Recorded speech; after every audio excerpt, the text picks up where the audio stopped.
25 नवंबर को भारत सरकार के गृह मंत्रालय ने कोविड के प्रसार रोकने के लिए नए निर्देश निर्गत किए हैं। राज्यों को नए निर्देश दिए गए हैं। वो निर्देश अब तक सबकी जानकारी में आ चुके हैं। उसमें राज्य सरकारों को अधिकृत किया गया है कि स्थिति को देखते हुए कुछ अतिरिक्त पाबंदियां भी लगाई जा सकती हैं। राज्य सरकार के आपदा प्रबंधन विभाग में क्राइसिस मैनेजमेंट ग्रुप है, जिसमें विभिन्न विभागों के वरीय अधिकारी मुख्य सचिव महोदय की अध्यक्षता में बैठकर कोविड की स्थिति का जायजा लेते हैं और कोविड के आलोक में जो उपाय करने हैं उस पर निर्णय होता है। समुचित विचार विमर्श और निर्णय के बाद कुछ अतिरिक्त पाबंदियां, कुछ अतिरिक्त शर्तें, कुछ अतिरिक्त आदेश बिहार के लिए निर्गत किए गए हैं, जिनकी जानकारी मैं आपको देना चाहूंगा। जो भारत सरकार के आदेश में जो बातें हैं वो बिहार सरकार में लागू होंगी। उसके अलावा शादी के कार्यक्रम में अधिकतम 100 व्यक्ति स्टाफ सहित की ही अनुमति रहेगी। स्टाफ का मतलब है कि स्थल पर जो खाना खिलाने वाले वेटर वगैरह हैं और शादी के जो लोग मेहमान हैं, घर वाले हैं, 100 की लिमिट रहेगी। ये जो लिमिट है, ये सारी शर्तें जो मैं बता रहा हूं राज्य सरकार में, बिहार राज्य भर में, वो 3 दिसंबर तक, आज से 3 दिसंबर तक के लिए लागू की गई हैं। भारत सरकार का जो आदेश आया है वो 31 दिसंबर तक है।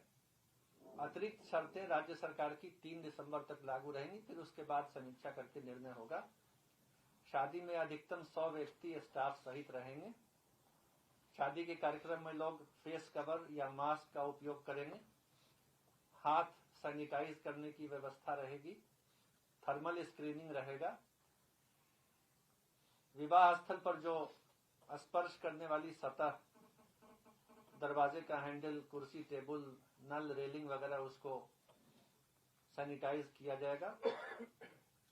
जिन लोगों को कोविड के सिम्टम हैं उनको विवाह के कार्यक्रम में आने की अनुमति नहीं होगी। सड़क पर बैंड बाजा के साथ बारात का जुलूस निकालने की अनुमति नहीं होगी। सड़क पर जुलूस की शक्ल में नाचते गाते हुए डीजे, बैंड बाजा, लाउड स्पीकर के साथ नहीं जा सकेंगे। विवाह स्थल पर बैंड बाजा बजाने की अनुमति होगी, लेकिन सड़क पर बारात के जुलूस में नहीं होगी। ये शर्तें वैवाहिक कार्यक्रम के लिए लगाई गई हैं। श्राद्ध कर्म के लिए अधिकतम 25 लोगों की उपस्थिति की शर्त लगाई गई है। आदेश में राज्य सरकार ने कहा है श्राद्ध में अधिकतम 25 लोग ही भाग ले सकेंगे। उसके अलावा एक विशेष अवसर है कार्तिक पूर्णिमा के अवसर पर स्नान का कार्यक्रम। इसके बारे में निर्देश है कि जो जिला प्रशासन है वो नागरिकों के साथ नागरिक संगठन, वार्ड पार्षद, पंचायत प्रतिनिधि आदि के साथ समन्वय स्थापित करेंगे और कोविड के संक्रमण से बचने के लिए जो दिशा निर्देश है उसके बारे में लोगों को बताएंगे।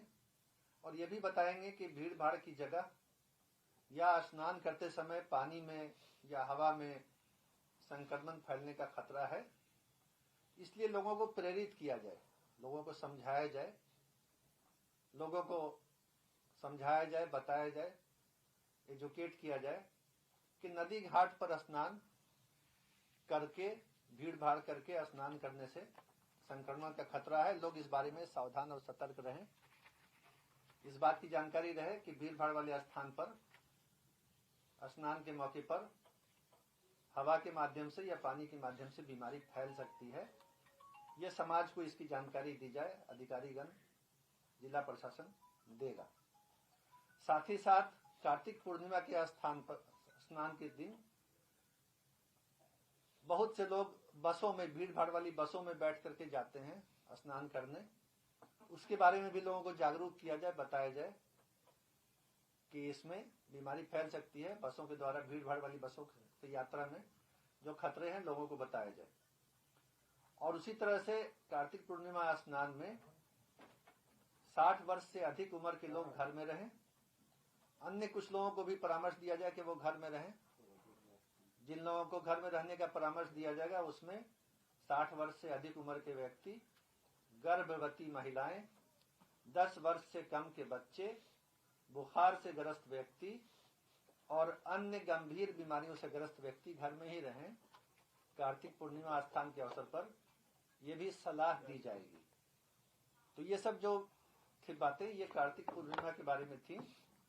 और अंतिम निर्णय जो हुआ है वो ये हुआ है, वो कार्यालयों के बारे में, ऑफिसेज के बारे में, कि जहां जहां कोविड की केस पॉजिटिविटी रिपोर्ट 10% से अधिक है, इसमें पटना है।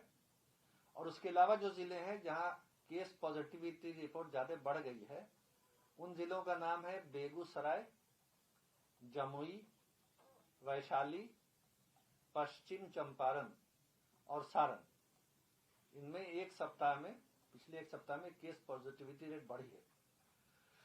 तो इन सारे जिलों में, जिनका मैंने अभी नाम लिया, एसेंशियल सर्विस वाले कार्यालय चलेंगे फुल स्ट्रेंथ पर, सब लोग आएंगे। और बाकी जो सरकारी कार्यालय हैं जो आवश्यक सेवाएं नहीं देते हैं और जो निजी कार्यालय हैं, उसमें जो कर्मी हैं वो किसी एक दिन 50% ही आएंगे। प्रत्येक दिन 50% व्यक्ति आएंगे इन जिलों में, क्योंकि यहाँ केस पॉजिटिविटी रेट ज्यादा है। और उसी तरह से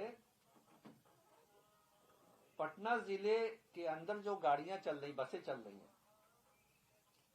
सार्वजनिक यात्री वाहन, पब्लिक ट्रांसपोर्ट जो पटना जिले के सीमा के अंदर चल रहा है या पटना से अन्य जिले या अन्य राज्य में जा रहा है, पटना से अन्य जिले या अन्य राज्य में जाने वाले वाहन, इन सब वाहनों में यात्रियों की जो संख्या होगी वो सीटों की संख्या से आधी होगी।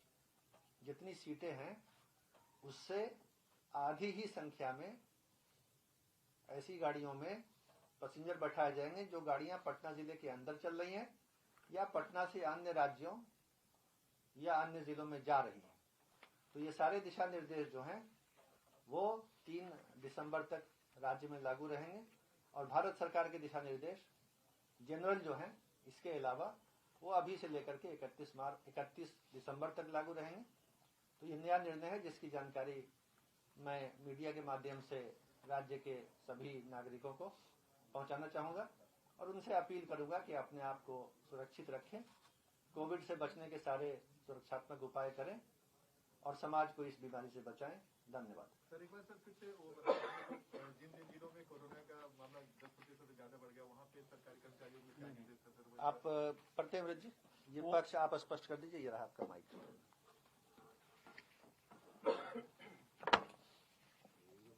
गवर्नमेंट ऑफ इंडिया के जो गाइडलाइंस हैं उसमें ये बड़ा क्लियर कट है कि अगर एक सप्ताह में वैसे शहर, सिटीज जहां पर कोविड पॉजिटिविटी रेट 10% से अधिक है, तो उन शहरों में सरकारी कार्यालय, गवर्नमेंट ऑफिस, प्राइवेट ऑफिस को रेगुलेट करना चाहिए, स्टैगर्ड अप्रोच होना चाहिए। उसी क्रम में बिहार में पटना अकेला शहर है जहां पर कोविड पॉजिटिविटी रेट कंसिस्टेंटली 10% से ऊपर है। इसलिए पटना में जैसा कि अभी आपको बताया गया है, ये सभी सरकारी कार्यालय और प्राइवेट में जो की उपस्थिति 50% तक होगी, स्टैगर्ड अप्रोच। लेकिन इसके अलावा एक जो हम लोग समीक्षा कर रहे हैं ऑन अ डेली बेसिस, तो कुछ डिस्ट्रिक्ट्स हैं जहां पर हम लोग केस पॉजिटिविटी रेट नोटिस कर रहे हैं पिछले 3 दिन 4 दिन में थोड़ा बढ़ रहा है, not at a normal speed.